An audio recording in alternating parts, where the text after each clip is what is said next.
This is the Shine On You Crazy Daisy podcast, and I'm your host, Trudy Simmons from the Daisy Chain Group, providing platforms and opportunities for businesswomen to be seen and heard. This platform is for the women entrepreneurs that want to hear the real stories of what it takes to be yourself and run a business with all the different hats that you might have to wear. Come and join the Shine On You Crazy Daisy membership, offering online networking, co-working, collaboration and monthly masterclasses for you to grow your knowledge. Go to thedaisychaingroup.com for more information. These are the platforms to hear and share the stories of the tenacious, the rebellious, and the resilient women that are working towards the future that they build for themselves and their families. Hello and welcome to the Shine On You Crazy Daisy podcast. And I am thrilled and excited to introduce you to Helen Davis from One Step Forward. Helen, thank you so much for writing a chapter for Shine On You Crazy Daisy Volume 4 and for being in the podcast. Please tell us about your business. Hi, Judy. Thank you. So as you said, my business is One Step Forward. I'm a clinical hypnotherapist and a yoga teacher, and I use all the skills and training that I have and also my own life experience to help busy female entrepreneurs make space for themselves. I'm calm already, Helen. But in reading your chapter, which I absolutely loved, it was the bit at the beginning that hearing your friends and family say, when you said you were stressed, like it was a badge of honor, and they would use that word about you. But what did life actually look like for you back then? Okay, so we're going back over a decade now, and it all looked great. I mean, I had an amazing job I was good at. I worked almost entirely from home. I've done that for decades, bizarrely. But I got to travel with work. I had amazing holidays. I'd been married for the best part of a decade, living in the country, which I grew up with and loved. But inside, I constantly felt like I was on the edge. I knew I wasn't happy, but I didn't know what I wanted to be doing instead. I was constantly a bit unwell. I had chronic migraines. I got recurring throat infections, all of which required medication, which I hated taking, other sort of niggling health things. And mentally, I was permanently stressed. One of my friends later told me she thought I thrived on stress. I so don't. I was permanently overwhelmed. I was tearful, way more than anybody else ever realized. And I simply couldn't imagine any alternative to all of the things that were causing me stress. I just didn't know what the other options were. It's honestly reading all of the feelings and how you've just described it. It is, everybody will read that bit of the chapter and think, that's me, that's me, that's me. What can I do about it? And what happened to you then was that you were literally kind of pushed out of work with a diagnosis. What was the decision that you made for your future, and how long was your recovery? So, I always say the rug was pulled out from underneath my feet because I wasn't listening. I got a virus that I couldn't get rid of. I got a diagnosis of ME, CFS, chronic fatigue is the term I use.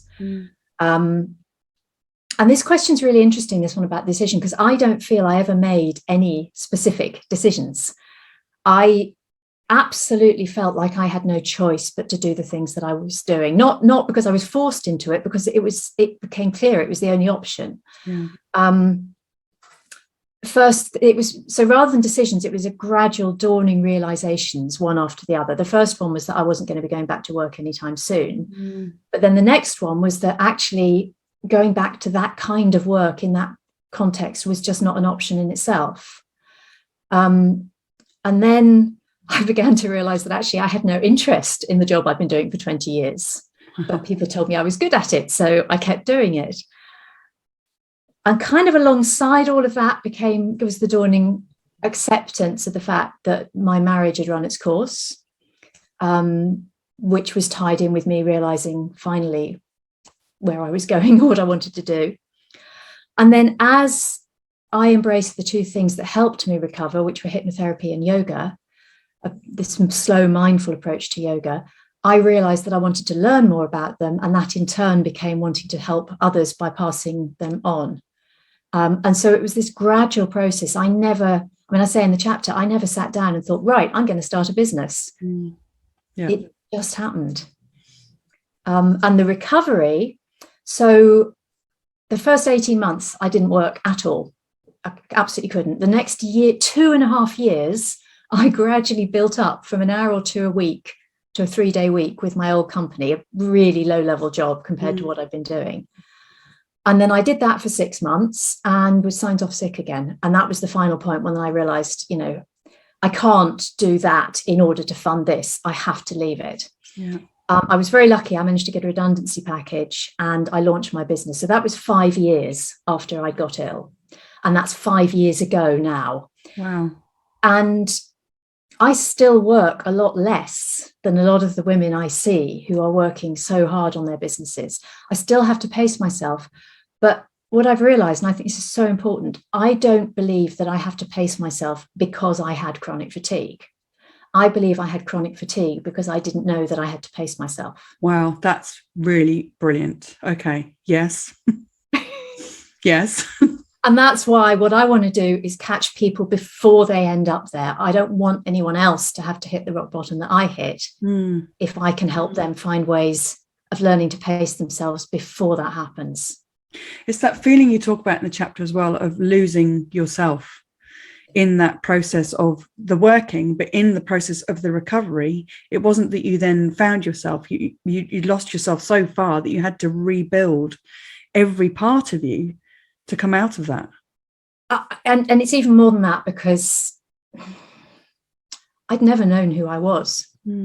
Ever since I was a little girl, I didn't even know the term people pleaser back then, when I started this journey. But ever since I was a little girl, I had done everything I could to be the person I thought the people around me wanted me to be. Yeah. And I had no idea who I was. I mean, that question, what do you want to do when you grow up? Whether I was 5, 15 or 45, I didn't have an answer and it freaked me out. And when I started doing all this work on myself, I realized it's because I had no idea who I was. And not surprisingly, if I didn't know who I was, a lot of the people closest to me didn't know who I was. Yeah. And when I started to work it out, some of them came with me and some of them didn't. Well, and that is an important process, I think. But one of the reasons that I wanted to definitely mention about the recovery and that it was a 5-year recovery is because some people that get little diagnosis or big diagnosis of burnout and more than that think that it can be solved in just making a decision and pushing through that recovery. And these things, when you've got yourself to that point of breaking, it's a road back and it can take any amount of time. Absolutely. And it's learning to listen to our bodies. So apart from that one time when I tried to work again for 3 days a week, I've never had a major relapse. I mean, obviously it did that, this does. Most people who have this kind of diagnosis have regular big relapses. Yeah. The reason I don't is that I get migraines. Yeah. And I still get migraines. And when I don't, you've seen it, when I overdo it, my body just goes, nope, that's enough. And I have to go to bed for 3 days. And although on one part of me, I loathe them, I'm also so grateful to them because that's why I've been able to keep going, building up rather than doing 2 years and then losing 6 months, which is what happens to many people. What did hypnotherapy help you to realize about your patterns and where did that lead you?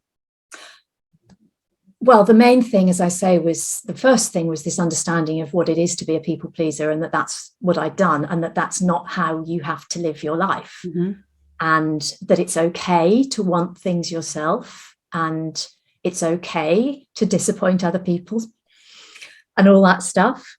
And I realized that I kept myself busy doing things. And this is a pattern I'd learned because it was much safer to always be doing than to stop and actually work out who I actually wanted to be. Yeah.